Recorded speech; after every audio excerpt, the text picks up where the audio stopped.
What up, YouTube? This is Grower and the Shower. This is going to be our Spider-Man No Way Home review. Yeah, make sure you like and subscribe and leave a comment. Tell us your thoughts down below.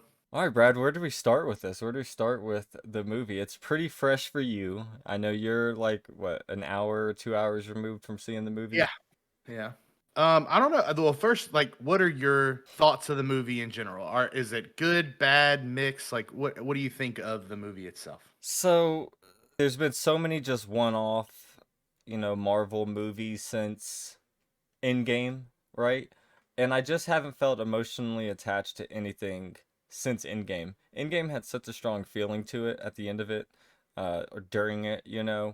I didn't think a movie could actually make me feel like that again. And this movie didn't, but it came pretty close.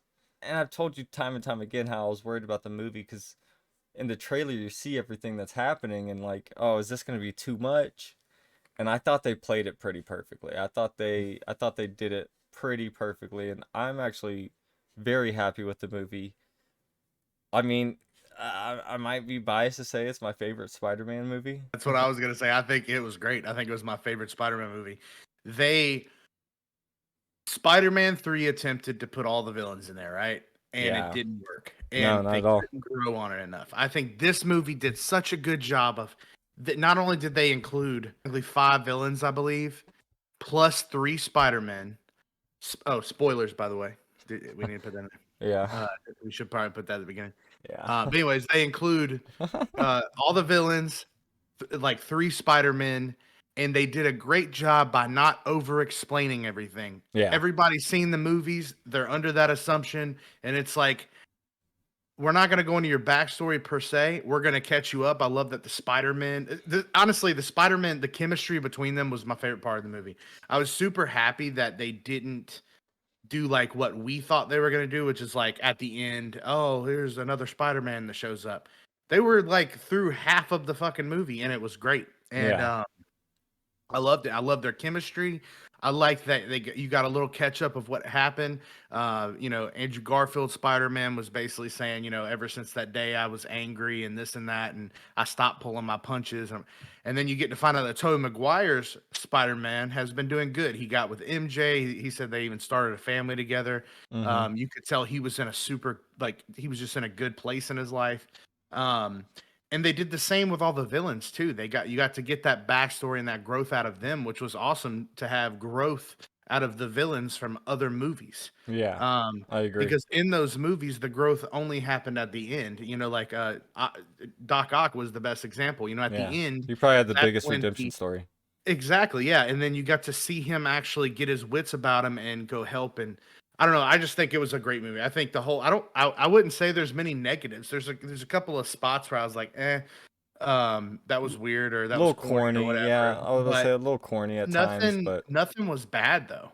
Nothing was bad. Everything to me was done perfectly to set this up. It was a great movie. Definitely the greatest Spider-Man movie in the MCU. I'm a huge Spider-Man fan, so I would say it's probably my favorite solo like superhero movie period. Before that was Thor Ragnarok. I think this is my new one. nice. No, I mean like it's definitely up there for me. Some of the other movies probably have, like I said, in-game, just the way it made me feel is gonna be Yeah, nostalgic to me. I can't compare. Like in my opinion, it's like you can't Yeah, compare I feel you. Thor 1 to Infinity War. Like it Sure. doesn't. It's not the same. You can't like the Captain America, the Winter Soldier. You can't compare that No. to this. In-game is the in-game. Exactly. It's It the was so accumulation easy. of everything that came to that point. And with this Spider-Man movie, it hit everybody. New age Spider-Man fans, people that, because there are diehard Andrew Garfield Spider-Man fans, and then, us, I liked the movies, by the way. Everybody sure. talks shit about them. I didn't think they were bad. I don't think they were as good as the Tobey Maguire, but that No. wasn't Andrew Garfield's fault. That was the writing. Yeah, I think he played a good Spider-Man. I didn't think he played a good Peter Parker. And that was just my gripe with those movies. Sure. Because I'm like, Peter wouldn't act like, you know what I mean? I don't know, but those are my He was only too gripes. cool. Yeah, sure, Yeah, exactly. it's too cool. Well, I've always said though, like we've talked about it. Uh, Tobey Maguire was the better Spider-Man, or I'm sorry, better Peter Parker. Andrew Garfield was the better Spider-Man, and then Tom Holland's a good all-around He really Spider-Man is. for both of it. Because he But really is Andrew young, because he Garfield started was one young. of my favorite parts of the movie. Honestly, I loved his like how he acted. I loved that he even acknowledged in the movie, which was I think a nod to fans, like God, I'm the worst Spider-Man. Like y'all do all this cool Yeah. shit, I don't do nothing. You know? I was about to say, like, they talk about redemptions. They redeemed his Spider-Man with, I know it wasn't, they're not Sony, right? So they're not saying it, but it's just like, hey, we're acknowledging that, and he as an actor is like, hey, these aren't the best Spider-Mans, but whatever, here we are, we're all together, and this is accumulated to this and this, and I think Yeah, it was an amazing thing, and I can only imagine how the directors were able to come together with all these actors and not only convince them to replay a role that they are far removed from, but to give them a story that can convince them to actually do it. And yeah, I'm sure it took some convincing, right? I'm sure Tobey Maguire was very happy in his life. I'm sure he didn't have to come back and play Spider-Man. And I was worried, right? I don't think it took a lot of convincing. I think that all of them were like, yeah, it was a really cool, like, because let's be real, even if you don't like the writing or you don't like some of the situations, that's a character that anybody, it's kind of like playing You can Batman. mess it up Like very easily, though. it's easy to You know what mess I it up, mean? yeah, but it's still like one of those characters where it's like, yeah, I want a shot at that, you know? No, And I, especially to be able to like, hey, I can come out here and redeem my, my portrayal of this character. I see, as bad as Spider-Man 3 was, I don't think Tobey Maguire's Spider-Man is just like forever tarnished because of that. I No. feel like people understand that it was a few Spider-Mans in, and then like it just happens in movies. Yeah. Andrew Garfield's first Spider-Man movie wasn't bad. It really wasn't.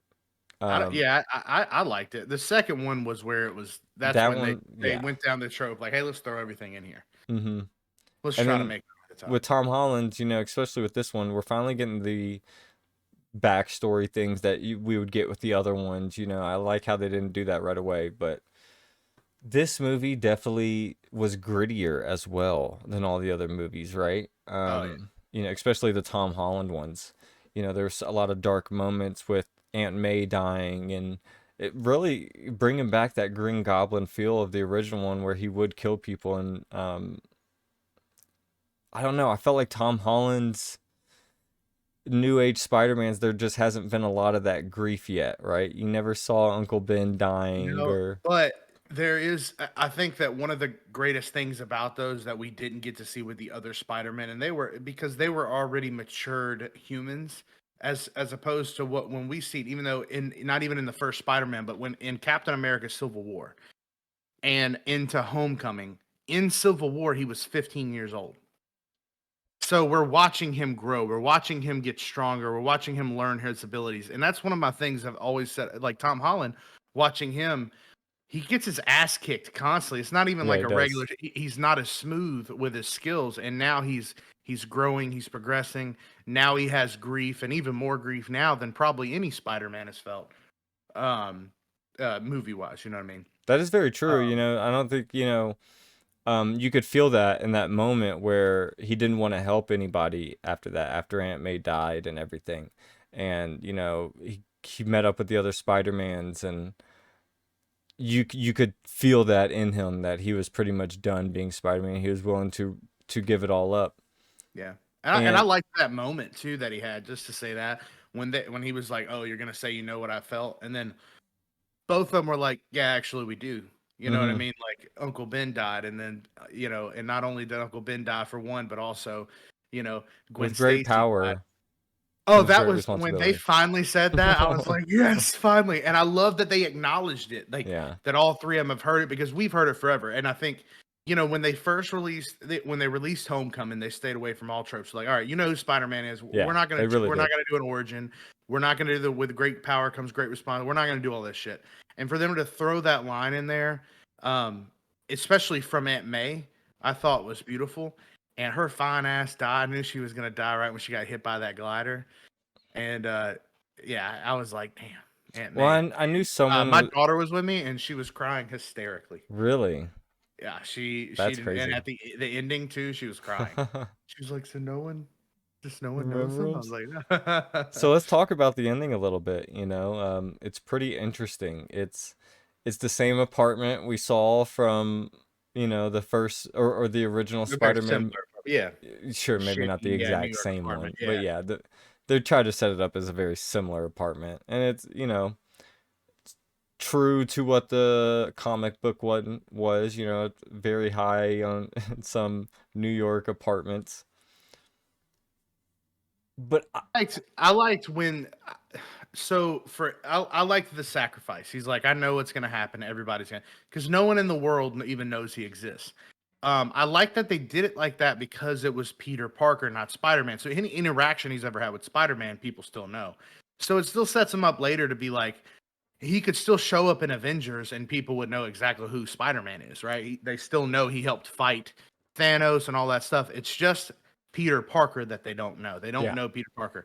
And I like that he accepted when he went in there to tell MJ that he, to talk to her, how he understood, like, hey, their lives are better without me. And obviously, I think that'll probably change. it But will, yeah. still, I liked that he was growing there and saying, hey, I need to really go into my role as Spider Man. That's what I need to do because we see him at the end with his GED book because He that didn't get kind of into stuff. Yeah, MIT, he didn't go he didn't to get high into MIT. school. He didn't go to high school. So, Nobody even knows him.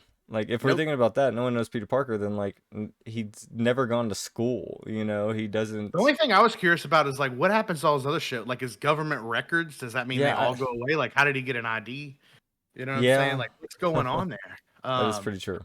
Yeah, because that'd make it hard to even get your GED when you don't exist. Like, did he buy a fake social? Like, is his name fucking, Jim now? Is he falling through, Dexter's orchards? I don't know. I don't know these things. These things I need answered. But No, and yeah, I think oh, you know, we'll probably release a theory video sometime this week as well, breaking down just the end of the credits and everything like that, and where we think the next Spider-Man movie will go. But I thought that was very interesting, and I thought that was, you know, his sacrificing to do because he did come off very selfish in the first little bit of the movie. You know, they made it chaotic, which I thought was an amazing scene. I don't know if you noticed that, but it was like a 2 minute, 3 minute one shot in the apartment. Like there was no cut. It was a very amazing, like, you know, one shot scene. Um, so yeah, like to see from the beginning where like he thinks his biggest problem is everyone knowing who he is to the end of the movie where no one knows who he is and he has all the problems right now. He's the only one who knows what happens. He doesn't have his Aunt May. He doesn't have the people that he loves around him. And he you honestly know, doesn't even really have the Avengers if we're going to think about it. But I have a no, theory about because that. the reason I did like that is because he had more support than any other Spider-Man. Hmm. Who did Tom Holland have? Or not Tom Holland, sorry, Tobey Maguire have in his Spider-Man. MJ, he had Spider-Man. as Spider-Man, nobody. Yeah, Didn't they don't relate. even know. I love how they said they didn't even know who the Avengers were. I will say, Exactly. I love that. I did too. I liked that they're acknowledging all these things. Same thing with Andrew Garfield's, but Tom Holland's Spider-Man, he's had Ned, he's had MJ, he's had Tony Stark, he's had the Avengers, he's had Happy, he's had everybody in his life basically knew he was Spider-Man and helped him through that. And so he's had an easier go at being Spider-Man because of that. He's had more mentorship.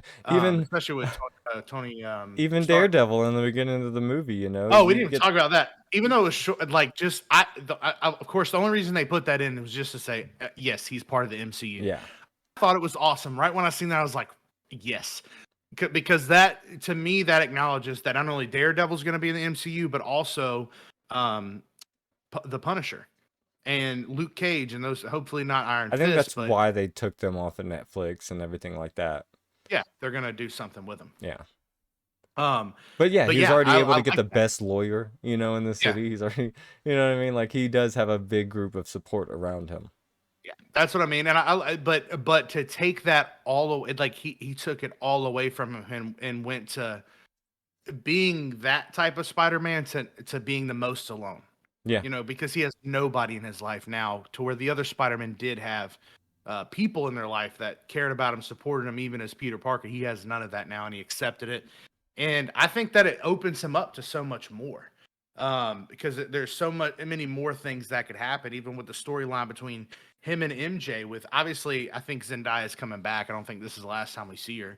So, to where he's struggling with her, but she doesn't understand that because they don't actually know each other. I think that at the end, which is supposed to be like a little bit in the future, you still see him with that same coffee cup, meaning he's probably gone back to the diner and is probably just talking to her, but not obviously he's going to be around her.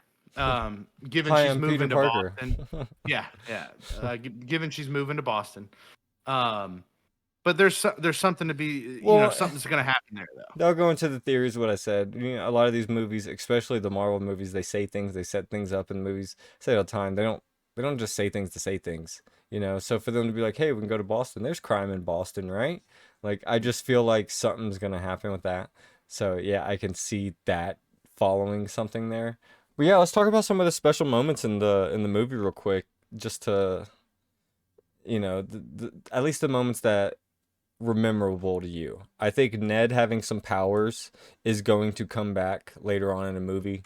Um, I get he was using the ring and everything, but I think Even that'll Doctor Strange acknowledged though, he's like, you were exactly. able to open portals. That like I don't think probably just wearing the ring makes you be able to do that. Exactly. So I think there'll be something to that. I will say that was one of the corniest parts of the movie is how they found the Spider-Mans.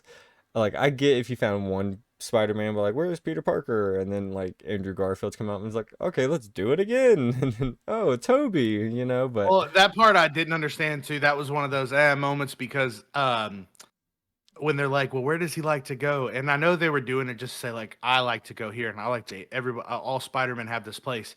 But you just did the portal thing 2 times. Just do the portal thing again. You don't have yeah, to guess, right? There's only 3 of them, so just yeah. try again. If there's another one, you just keep going till you get them.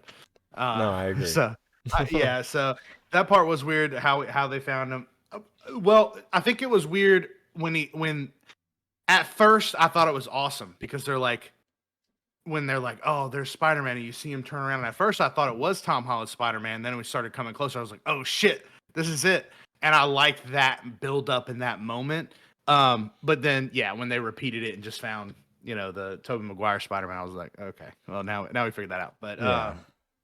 I still thought it was a badass moment.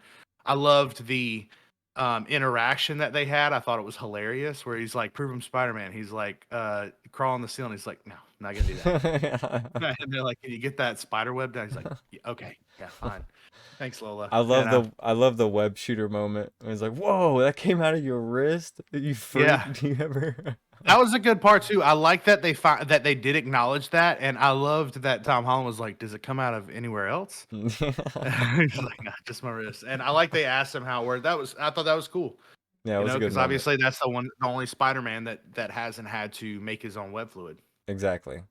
And the I will say the one thing that really hit me, especially from being just a Spider-Man fan, was Andrew Garfield catching MJ, which hey, we got to know her name is actually Michelle Jones in this universe, not Mary Jane.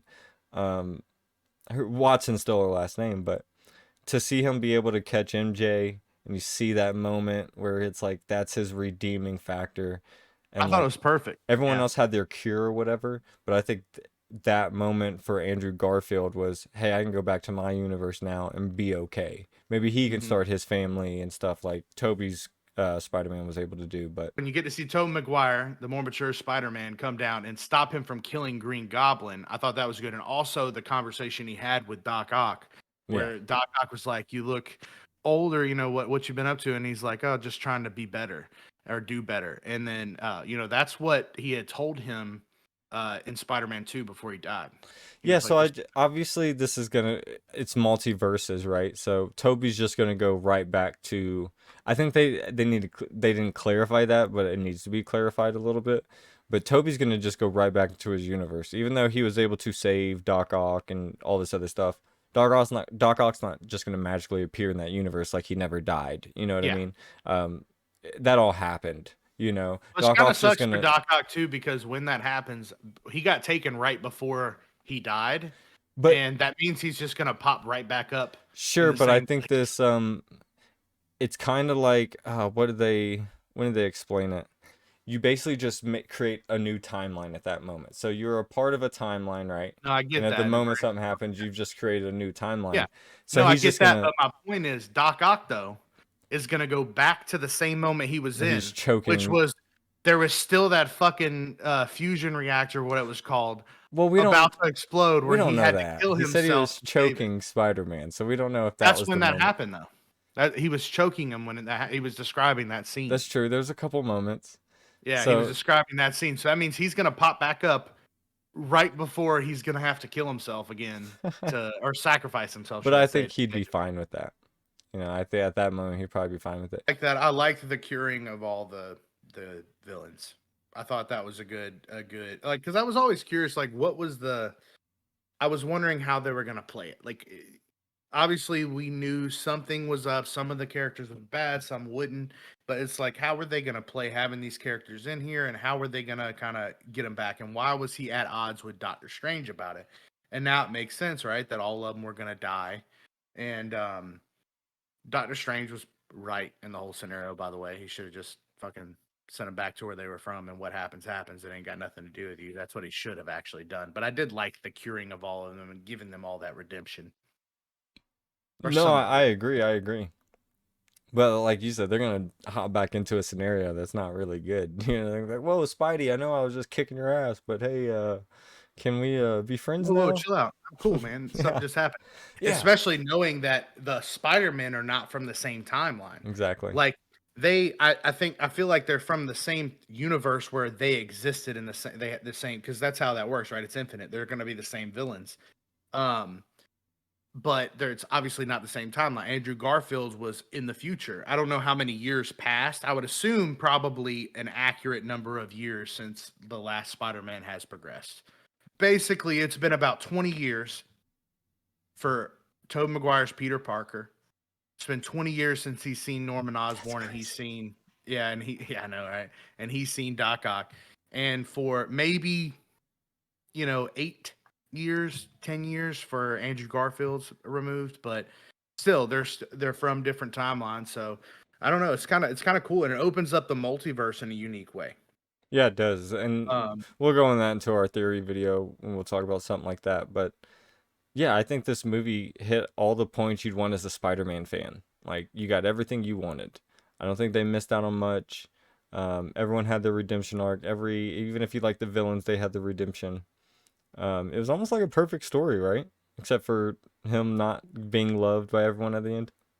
no, yeah, I thought everything was great with it. I think some of the characters were like to be honest, I think Electro was one of the weaker main I villains. agree. I didn't really, and I like Jamie Foxx, and I don't know, I didn't see it there. I didn't like his Sandman, acting. I wasn't really into it. I think Doc Ock and Norman Osborn stole the show. Yeah. Right, that was the villains. That was the main part to me. The other were just kind of filler. They were all great, but I think out of everybody's acting and how they did, I think Jamie Foxx's was probably the worst. Yeah, I agree. Uh, but yeah, I mean, it was cool. I mean, it was even cool too because they teased Miles Morales there. Yep. Where he's like, I was always thinking Spider Man was black, and he was like, oh, I'm sorry, man. And he's like, well, maybe somewhere there's a black Spider Man. Well, which Obviously that setting up was Miles actually my Morales. one gripe with the movie, because like at no point during that movie did the Amazing Spider-Man 2 did we see that he knew that Peter Parker was Spider-Man that I remember. Like I don't remember that at all. And then him even going back and be like, "Oh, like I was hoping you were black." Like it made it even seem like, "Well, how is he here if he didn't even know who Spider-Man was?" You know what No, I he mean? found out. He found out who he was. That's what he's saying when he finally did. I'm pretty positive he knew I'll have to at go back the and rewatch it because I just movie. never I've remember. only honestly that's probably the Amazing Spider-Man 2. The Amazing Spider-Man 1 I've watched a couple times. The Amazing Spider-Man 2 is probably the only Spider-Man I've only It's watched my one time. least watched Spider-Man movie. Yeah, I've probably yeah. seen it a couple times. To me, definitely the worst one. Hmm. Um, Even worse than Spider-Man 3. The only thing Spider-Man 3 still had It's redeeming still moments. funny. Yeah, and oh yeah, it was some hilarious parts. I even liked that they mentioned, oh yeah, I was having an existential crisis. Yeah. um, but no, yeah, it was I don't know, all of it to me was just it was set up right. I think that I'm really excited now. I'm excited again for Marvel. Yeah, I am too. I think after Endgame, it kind of for me, and I'm a huge Marvel fan, but it was like, all right, so what's interesting? And I know they're doing some movies like they did, like the Eternals, which I actually haven't seen the Eternals yet. I haven't either. And they're setting those up, and they've done the shows, and I've watched. I didn't like the Falcon and Soldier show that much. I think they just I shoved love so much in Loki. your face at one time. or over a short period of time. Like here's this show, here's this show, here's this movie, here's this movie, Yeah, exactly. where it There's a was lot. like, Hard to keep whoa, up with. it's I'm in Marvel overload right now Yeah, from the past and and 15 and some of years. them, yeah, it's hard for me to say because I haven't watched the Hawkeye either. But I don't think the Black Widow movie was that great. It was okay, but it wasn't that great. I think that I didn't like the Falcon and America or the Winter Soldier show that much. I love Loki though. The What If were hit or miss, I believe. Um, yeah, I mean they've been throwing all this stuff out, and nothing's really made me excited for where the MCU's going until this movie. Now I'm excited again.